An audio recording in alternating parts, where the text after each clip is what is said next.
Welcome back to the Pursuit of Accuracy. I'm Josh. Today we're here to talk about a brand new to me rimfire action. That is the Curtis Scout. Now, I first sought out to get this in 2024.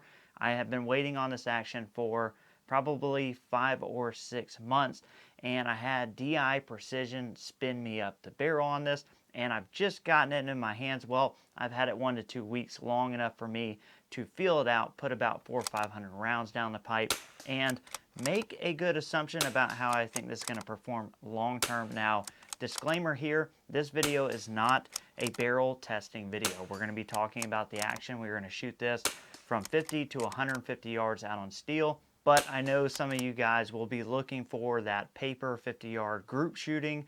That's not on this video. That's coming up. This is a CRB blank spun up by DI Precision. This is a 15 twist barrel. Just to get that out of the way so you have all the details, there will be that video coming. My ammo supply is running fairly short and the weather has not been really cooperative, and I want to give this a fair shake because I've had pretty good weather for almost every brand new rifle on the channel, and I've had a good bit of ammunition to do that test to show you guys what I can pull out of this. So I'm not in a position to do it right now, and let's not go too far down the road before we get into some shooting. So we're gonna go out there. You're gonna see me shooting this at, like I said, 50 to 150 yards on steel. So let's see how close we are, and again, shot up. We're gonna go right here. Okay, pretty money. See if we can hit that 1/4 inch. Ooh, I think we were just left of it. There it is.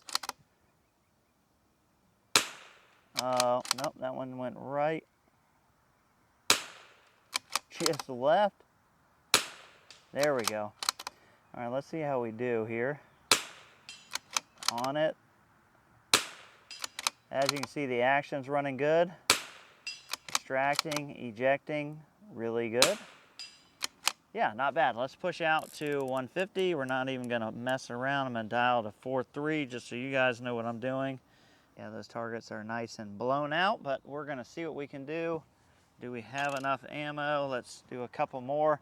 So we're gonna switch to Ely, but overall, so far, the action feels really good. It's got some DLC coating, makes it really slick, and I mean, it's been running like a top.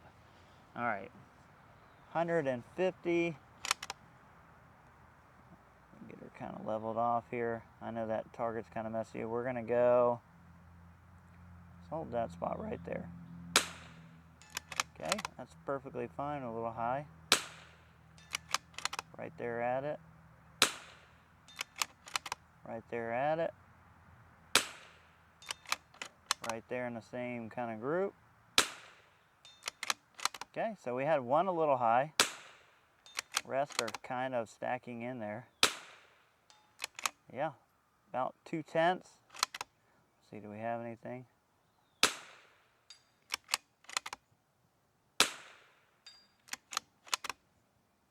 All right, you're gonna have to forgive the fact that these are blown out. It's really sunny, and that the cameras just hate white. They are struggling with that white. You can see that chromatic aberration that you're seeing, that doesn't exist. It's just the sunlight on those. That doesn't exist through the optic. It is blowing those out, the camera is. All right, let's see how close or not we were. Okay.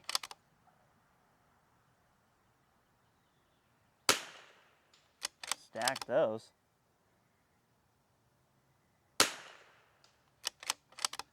Okay. Yeah, just a little right for windage.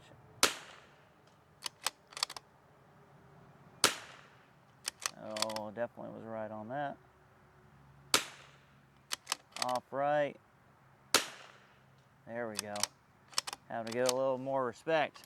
All right, so getting more into the nitty-gritty of this action, I'm gonna tell you that the action is very slick. The machining is very good. It's a Curtis. Everything I've ever had Curtis, the machining was always really good.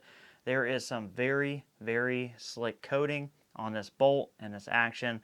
Everything works really well. I'm sure you could see that.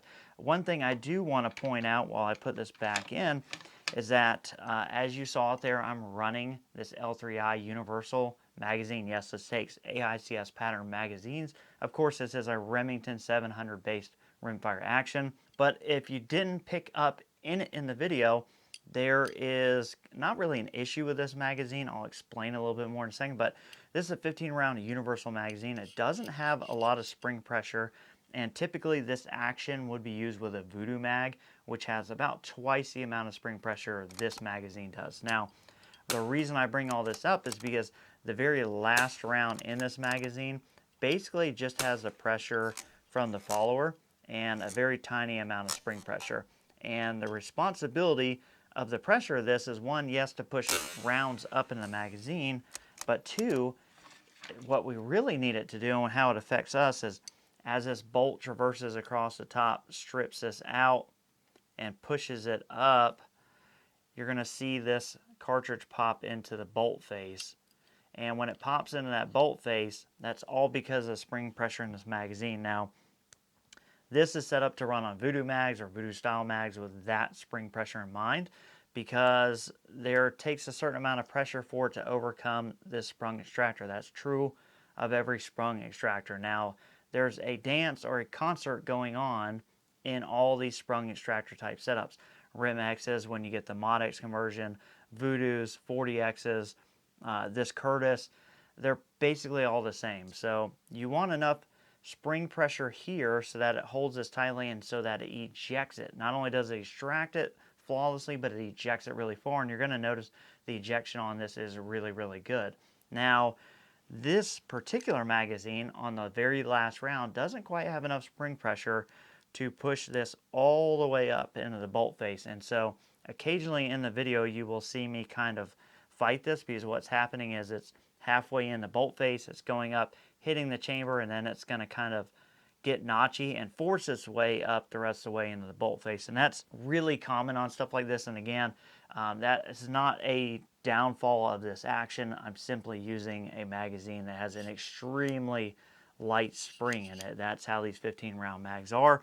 Of course, that would never cause you any issues because you're going to shoot max a 12 round stage, and so you would have 3 rounds left in there. But I wanted to explain that so that you guys were in the know, and if you saw in the video, to know there's nothing wrong with the action. There's really nothing wrong with the magazine. It's just the pairing of these two under these circumstances for that very last round just doesn't work out the best, not like it would with a Voodoo mag. Now, besides that, like I said, this is a Remington 700 action, so of course it takes Remington 700 triggers. Now, I've shot both the Bixen Anti-Tac Sport Pro and the Timney Hit in this. The Timney Hit's what's in it now. Both those triggers worked really, really good.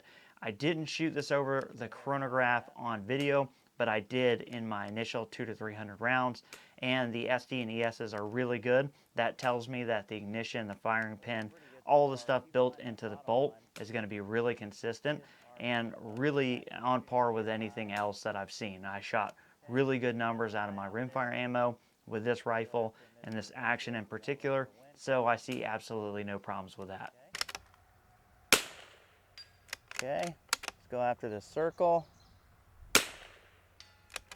Yep, other circle. Let's go after the truing target. Money. And money. The only kind of quirky thing about this, I mean, it's not really a quirky thing, but part of this is a conversion. So like a mag spacer, it has a magnetic kind of mag spacer, and you can't really see it because it's in the mag well. It kind of goes on, and then you put the rifle on the chassis. I've had no problems with it. I don't see it as a pro or a con. It's just how they do it. And that's how basically this thing makes itself a conversion to 22 if you do the conversion from some of the other actions.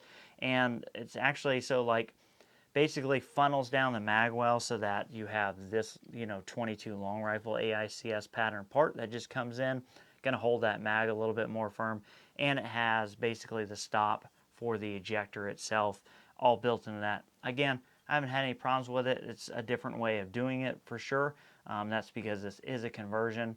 But so far, it hasn't caused me any problems. I've shot, I don't know, probably 700 or 800 rounds through this at this point, if I'm adding things up in my brain correctly right now. So no problems there whatsoever. So I think we've hit most of the talking points of this. The action's really slick. One more thing I do want to talk about, if you've noticed it in the video, if you're an astute viewer, this is completely clear. I'm going to go ahead and drop this. So this is in its fired state. It's not going off. There's no tension. Now, this action's a little bit different, a little bit unique in this, in that most rimfire actions, when you close the bolt, you're doing what they call cocking on close. So you're kind of setting everything when you close the bolt. So you're feeling that cocking effort on the bolt close. On this one, it's on the bolt open. So there's a lot more tension as you're opening this bolt than there is when you close it. Now, I think for the way most of us run bolt actions, it's not even really consideration, but it is unique in the fact that if you think about it,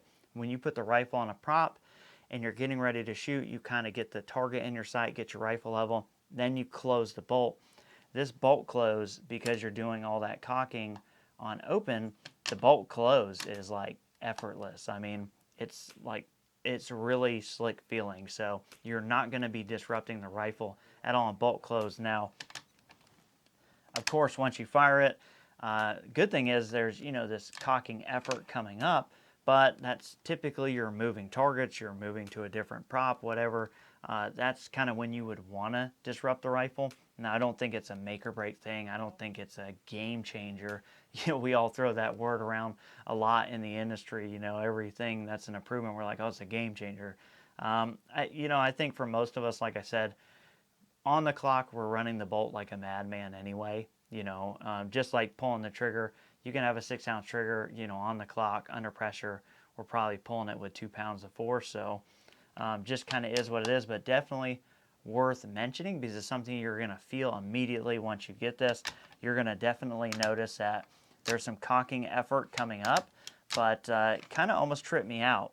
It almost felt like the sear wasn't holding when I closed it the first time because it kind of just jumps down and then it closes. So kind of a unique feeling action, but with all that being said, let's get out there. Let's do more shooting. I've talked enough. We're going to come back. I'm going to give you my final thoughts and talk about where this fits in the category of actions now and if it's something you should be looking at in 2025. All right, wind's picking up on us a little bit. What we're going to do is we are going to shoot at this backer here. I'm going to find a good hold. Let's see, let's shoot the base of that. Okay, hair off left. Now we're going to go at the quarter. Okay, wind died down.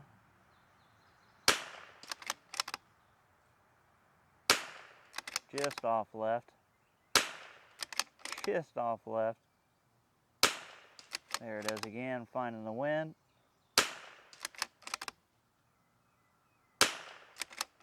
Just absolutely wearing that out. We did have, this is what I'm talking about on the last round here. Magazine spring's a little weak, whereas a Voodoo mag wouldn't be. Doesn't quite have enough spring pressure to push that into the bolt face.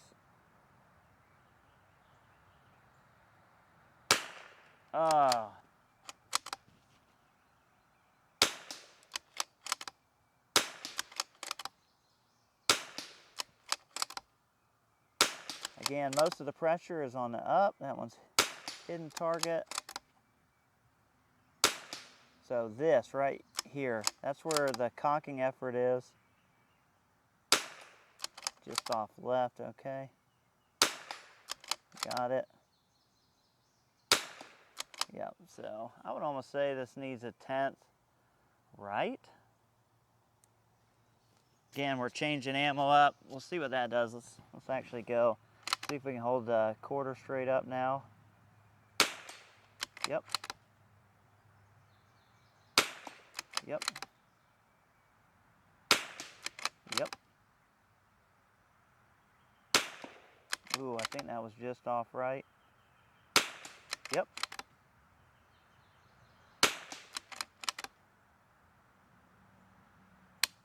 All right, with mostly all the shooting clips out of the way, let's talk about what you guys probably want to know after seeing this thing work. And, is it worth it, where it sits in the market, what the price point is, and is it something that you should be entertaining? Now, I think to be fair, we need to compare this to the Rim-X because when you buy the Curtis Scout, you're buying the action only. So one of the other actions that you can do that with on the 22 market is the Remix action. Now the Remix action is going to retail about $1,150, whereas the Scout's going to be about $1,000. Now another pro for the Scout is that this is a conversion, so you could run this as a centerfire rifle. You can make this into a switch lug system. You could have your gunsmith do that. So you could be changing this up. So this is not just a rimfire action. This will actually do regular short action stuff. Now, con Curtis is that, mine took me 5-6 months to get.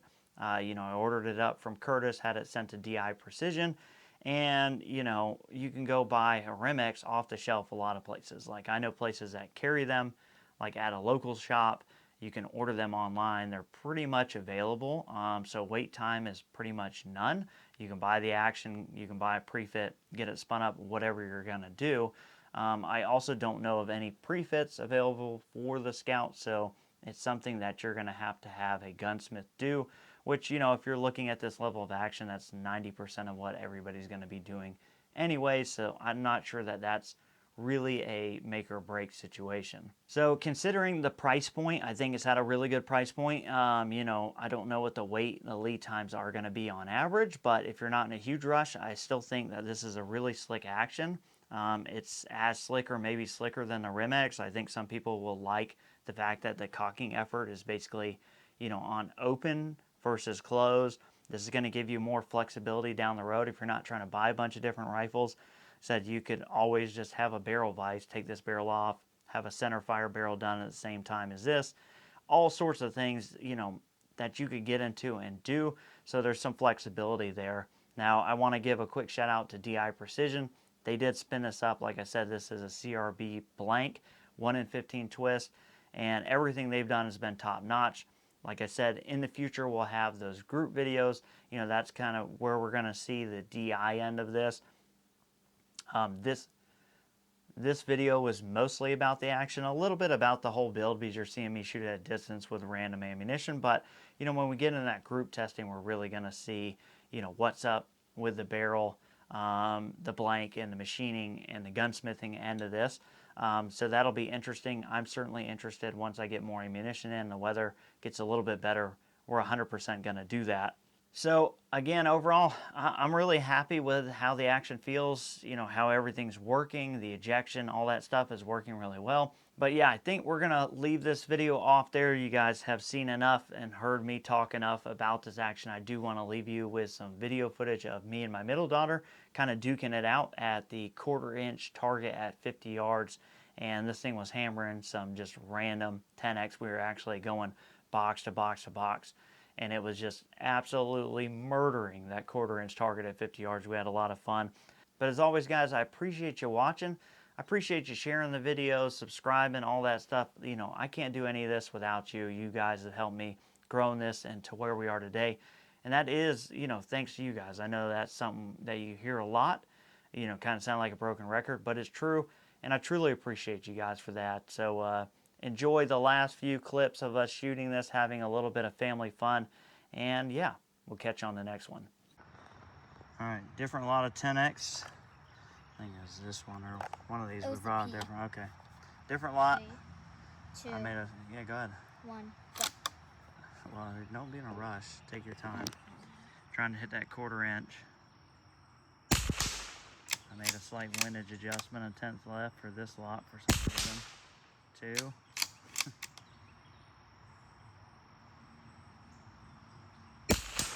Three. Keep going. Just barely. 4. I think they can hear that. But 5. Yeah, that was a nick. 6. That was a solid hit.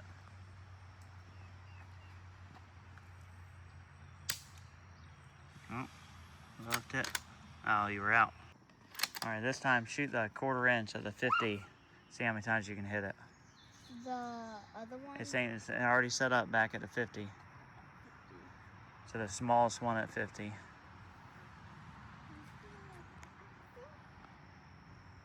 That was 1. In a row? Yeah, see how many you can do. 2, 3, 4, 5. Keep going. Maybe all you have in there is 6. 6. No, there's one more. Oh, there's actually a couple more. 7. 8. That's it. What do you think? Easy. Wait.